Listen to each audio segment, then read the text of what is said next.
Tweetie here. We have links in the description and many playlists for you.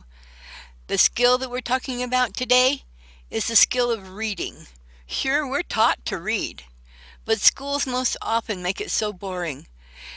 There was a time when parents would read to their children when they went to bed at night and then tuck them in and help them say their prayers.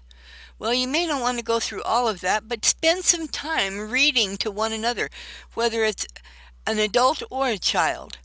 Because if the world collapses, you're going to want some sort of activity that gives you stimulation.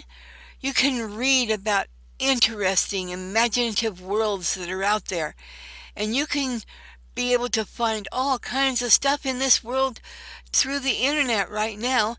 And there's free books to download so that you can print them off and save them.